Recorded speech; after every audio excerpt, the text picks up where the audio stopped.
പറമ്പുകൾ ഇല്ലാത്തതുകൊണ്ട് സാറ് നേരത്തെ പറഞ്ഞ പോലെ നാച്ചുറലായ ഫുഡുകളൊന്നും നമുക്ക് കിട്ടുന്നില്ല. ഇപ്പൊ പണ്ടാണെങ്കിൽ ഒരു പറമ്പിലെ കപ്പക്കിഴങ്ങ്, മരച്ചീനി. അതിന്റെ ടേസ്റ്റ്. ഞാൻ ഇന്ന് രാത്രി അടൂർ വഴിയാ വന്നത്. എന്റെ സുഹൃത്തായ ഒരു ഫാദർ കൂടാരത്തിലച്ഛനുണ്ട്. കൂടാരത്തിലച്ഛൻ അദ്ദേഹത്തിന്റെ വീട്ടിലൊന്ന് കയറിയിട്ട് വേണമെന്നാണ്.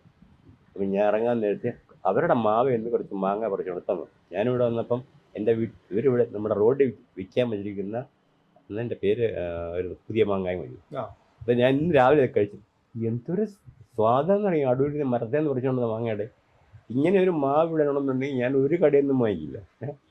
ഇത് ഈ നമുക്ക് ഈ ഇവിടെ കിട്ടുന്ന എൻ്റെ ഒരു മാവിൻ്റെ മാങ്ങ പകുതി മധുരവും വലിയ വില കൊടുത്ത് വാങ്ങിക്കുന്നതാണ്.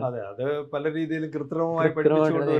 അപ്പൊ ഞാൻ അറിയുന്ന അടൂരെ ആ മുറ്റത്തു നിന്നുള്ള സന്ധ്യയ്ക്ക് പറിച്ചെടുത്തോണ്ട് ഈ മാങ്ങയുടെ സ്വാദ് അത് എന്തിനും അല്ലേ നമ്മുടെ വീട്ടിൽ സ്വർണം വെച്ചിട്ട് എന്തിന് നാട്ടിൽ തെണ്ട് നടക്കുന്നു എന്ന് പറഞ്ഞാലേ. കേരളത്തിന്റെ ഇപ്പോ ഈ ഒരു പോക്ക് സാർ എങ്ങനെ വിലയിരുത്തുന്നു? ഉദാഹരണത്തിന് ഈ ആഗോളവൽക്കരണം വന്നതിന് ശേഷം ഇപ്പോൾ അമേരിക്കയിൽ കിട്ടുന്ന അതുപോലുള്ള എല്ലാ സാധനങ്ങളും ഇന്ന് നമുക്ക് ഇവിടെ കിട്ടുന്ന ഒരു അവസ്ഥയുണ്ട്. അതെ. പക്ഷേ എങ്കിലും നമുക്കൊരു പ്രാദേശികത്വം ഉണ്ട്. അത് ക്രമേണ നഷ്ടപ്പെടുന്ന ഒരു അവസ്ഥയുണ്ട്. അപ്പൊ ഈ കേരളത്തിന്റെ വരുംകാലം എങ്ങനെയായിരിക്കും എന്നാണ് സാറ്? അത് ഏത് രംഗം എന്നുള്ളതനുസരിച്ചിരിക്കും. കേരളത്തിന്റെ ആഹാര രീതികളിലാണെങ്കിൽ മാറ്റം വരുത്തണമെങ്കിൽ നമ്മൾ മനസ്സിരുത്തിയെങ്കിലേ പറ്റുള്ളൂ. അല്ലാണ്ട് എത്ര ഉദ്ബോധനങ്ങൾ കൊണ്ടോ അവബോധനങ്ങൾ കൊണ്ടോ ഒന്നും നടക്കാൻ പോകുന്നില്ല. അത് നമ്മൾ മനസ്സിലാക്കി നമ്മൾ തന്നെ സ്കൂളുകളിലൊക്കെയാണ് ഒരുപാട് തുടക്കം ഇടുന്നത്. സ്കൂളുകളിലും ഗ്രഹങ്ങളിലും വീടുകളിലും നമ്മളിതെല്ലാം കൂടെ ഗവൺമെന്റിനെ ഏൽപ്പിച്ചിട്ട് കാര്യമൊന്നുമില്ല. ഇതെല്ലാം ഗവൺമെന്റ് ചെയ്യാനൊന്നും പറ്റില്ല. നമ്മുടെ വീടുകളിലും നമ്മുടെ പ്രൈമറി സ്കൂളും മുതലേ ഇത് പറ്റും. നമ്മുടെ ഈ പുകവലി നിർത്താനുള്ള ഏറ്റവും വലിയ ഇൻസെൻറ്റീവ് എന്നത് സ്കൂൾ കുട്ടികൾക്ക് പറഞ്ഞു കൊടുത്തു. അച്ഛൻ അമ്മാവനോ വീട്ടിൽ സമ്മതിക്കരുത്, അവർ ക്യാൻസർ ഒന്നും വെച്ചു പോകുന്നു. അപ്പോൾ സിഗരറ്റ് എത്തിക്കുമ്പോൾ അച്ഛാ വലിക്കരുതേ ക്യാൻസർ വരുമെന്ന് പറയുമ്പോഴത്തേക്ക് 2-3 പറയുമ്പോഴത്തേക്ക് മോൻ്റെ മുഖം നോക്കുമ്പോൾ അച്ഛൻ്റെ കുറ്റബോധം വന്നു കഴിഞ്ഞു. നമ്മുടെ പാഠ്യപദ്ധതികളിലും മറ്റും സ്വീകാര്യത ഉണ്ടാക്കുന്ന തരത്തിലുള്ള പാഠങ്ങൾ കുട്ടികളെ പഠിപ്പിക്കണം. അത് സ്നേഹപൂർവ്വമുള്ള ഒരു പരിവർത്തനമായിരിക്കണം. നമ്മൾ അവരെ വിരട്ടിയോ വഴക്ക് പറഞ്ഞോ മാറ്റാമെന്ന് വിചാരിക്കണം. ഒളിച്ചു പോയി ഇത് എന്തുകൊണ്ട് ഇങ്ങനെ പറയുന്നു. അപ്പം കുറേ രോഗങ്ങളെ കാണിച്ചു കൊടുക്കും. ഒരിക്കൽ വല്ലപ്പോഴും ഒരു ക്യാൻസർ സെൻ്ററിലേക്ക് പോയാൽ നമുക്ക് കാണാവുന്നുള്ളൂ. ലങ് ക്യാൻസറും ബ്രസ്റ്റ് ക്യാൻസറും സ്റ്റൊമക് ക്യാൻസറും ഒക്കെ എത്ര പേഷ്യൻസ് കിടന്ന് വിഷമിക്കുന്നുണ്ട്. 45 വർഷത്തിലേറെ കാലമായി സാറ് പ്രവാസിയായി കഴിയുന്ന ഒരു വ്യക്തിയാണ്. അതേസമയം സാറ് കേരളവുമായിട്ടും ശക്തമായ ബന്ധങ്ങൾ ഇപ്പോഴും സൂക്ഷിക്കുന്നു. ഈ 2 മേഖലകളിലെയും അല്ലെങ്കിൽ 2 സ്ഥലങ്ങളിലെയും ഈ ജീവിതത്തെ സാർ എങ്ങനെ ഇപ്പോൾ നോക്കിക്കാണും? വാസ്തവത്തിൽ ഞാൻ കേരളത്തിനെ കുറിച്ച് കൂടുതൽ അഭിമാനിക്കുന്നൊരു സമയമാണ്. കാരണം നമ്മൾ എന്താണോ തേടിപ്പോകുന്നത് അതെല്ലാം ഇവിടെ തന്നെ ഉണ്ട്. പ്രശസ്തമായ ഒരു കവിതയുണ്ട്, എനിക്കിന്ന് ഒളപ്പം മണ്ണടയാൻ തോന്നുന്നു.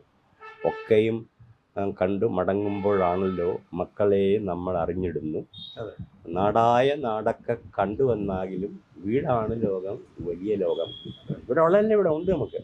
എനിക്ക് കുറേ കൂടെ ചെറുപ്പമായിരുന്നെങ്കിൽ നമ്മുടെ നാട്ടുഭാഷയിലെ ഈ നാട്ടുമൊഴികളിലൂടെ ക്യാൻസറിനെ കുറിച്ച് പുസ്തകം എനിക്ക് എഴുതാം. 2-3 ചെറിയ ഉദാഹരണങ്ങൾ ഞാൻ പറയാം. ഏച്ചു കെട്ടിയാൽ മുഴച്ചു നിൽക്കും. അപ്പം ഒരു വഴിതെറ്റി മേയുന്ന ഒരു സെല്ല് രണ്ടാമത് ഡിവൈഡ് ചെയ്യുമ്പോൾ അതിൻ്റെ DNA ഏച്ചു കെട്ടാണ്. DNA റിപ്പയർ എന്ന് പറയും. DNA റിപ്പയർ ചെയ്യുന്നത് ഏച്ചു കെട്ടിയാൽ അവിടെ മഴയായി കഴിഞ്ഞു. ഇതാണ് ക്യാൻസറിൻ്റെ അടുത്ത കാരണം. ഇതെങ്ങനെ പണ്ട് കൃഷിഭൂമിയിൽ കന്നിനെ പൊട്ടി വെള്ളം ഒഴിച്ചു നടന്നതിൻ്റെ തലയിൽ ഈ ആഴ്ച എങ്ങനെ വന്നു അല്ലേ? ആട് കിടന്നെടുത്ത് പൂട കാണും. ഇതാണ് നമ്മുടെ ലിക്വിഡ് ബയോപ്സിയുടെ തിയറി. എവിടെയെങ്കിലും ഒരു ക്യാൻസർ ഇരിപ്പുണ്ടെങ്കിൽ അതിൽ നിന്ന് പൊഴിഞ്ഞു വീഴുന്ന ട്യൂമർ ഫ്രീ DNA എവിടെയെങ്കിലും കാണും. നെക്സ്റ്റ് ജനറേഷൻ സീക്വൻസിൽ കൂടെ നമ്മൾ പിടിച്ചെടുത്താൽ ഈ രോഗിയുടെ സ്കാനൊക്കെ നോർമലാണെങ്കിലും എവിടെയോ ഈ പൂട കൊഴിയുന്ന ഒരാട് കിടപ്പുണ്ട്. അത് കണ്ടുപിടിക്കണം. അപ്പോൾ എങ്ങനെ കണ്ടുപിടിക്കും? പുതിയ പുതിയ ഇമേജിങ് ടെക്നിക്കുകൾ വരും, അല്ലെങ്കിൽ കൂടെ നോട്ട് ചെയ്തുകൊണ്ടിരിക്കേണ്ടി വരും. അത് നമ്മുടെ ഫോളോ അപ്പ് മാറുന്നു. അല്ലെങ്കിൽ ഇത് പറഞ്ഞുകൊണ്ട് നമ്മുടെ നാട്ടറിവിൽ കൂടി തന്നെ ഒരുപാട് പുതിയ ഡെവലപ്മെൻറ്റ്സ് ഉണ്ടായിട്ടുണ്ട്. നമ്മൾ പുതിയ അമേരിക്ക പോയി അവർ പുതിയതായിട്ട് കണ്ടുപിടിക്കുക പറയുമ്പോൾ ഈ ഞങ്ങളെ ശാസ്ത്രത്തിൽ പറയാറുണ്ട്, ഈ ശാസ്ത്രത്തിലെ പുതിയ പല കാര്യങ്ങളും ഡിഫൻസിൽ നിന്നാണ് വന്നത്. അതായത് സബ്മറൈൻ്റെ ടെക്നോളജിയിൽ നിന്നാണ് നമ്മൾ അൾട്രാസൗണ്ട് പിടിച്ചെടുത്തത്. കടലിൻ്റെ അടിയിൽ നിന്ന് സൗണ്ട് വേവ്സ്. അതുപോലെ ഈ ഒരു പട്ടാളങ്ങളെ നമ്മുടെ ശത്രു സൈന്യത്തിൻ്റെ ആ താവളത്തേക്കുള്ള വെള്ളം കട്ട് ഓഫ് ചെയ്യുന്നതാണ് വാസ്കുലർ സപ്ലൈ കുറയ്ക്കുന്നത്. അപ്പം നമുക്ക് ചില ക്യാൻസർ പോകുന്ന സ്ഥലങ്ങളിലേക്കുള്ള രക്തഓട്ടം കുറച്ചു കഴിഞ്ഞാൽ ആ ക്യാൻസർ പറ്റിപ്പോഴും. ഇങ്ങനെ മിലിറ്ററിയിൽ നിന്ന് കടമെടുത്ത ഒരുപാട് ചികിത്സകളുണ്ട്. അതെ. അതേപോലെ നാട്ടറിവിൽ നിന്ന് നമുക്ക് ഒരുപാട് ചികിത്സകൾ കണ്ടുപിടിക്കാം. ഇതുകൊണ്ടാണ് ഞാൻ ഒരു ഭാഷാഭ്രാന്തനാണെന്ന് തോന്നിയാൽ തന്നെയും നമ്മൾ ഭാഷ ഭംഗിയായിട്ട് പഠിക്കാതെ ശാസ്ത്രം പഠിക്കാൻ പോരുത്. നമ്മുടെ മാതൃഭാഷ ശരിക്കും പഠിക്കണം. ഇതിപ്പോൾ ചോദിക്കും നിങ്ങൾ എന്താ നേരത്തെ പഠിക്കാമെന്ന് ചോദിച്ചാൽ എനിക്കാണ് ഇതാരും പറഞ്ഞു തരാനില്ലായിരുന്നു.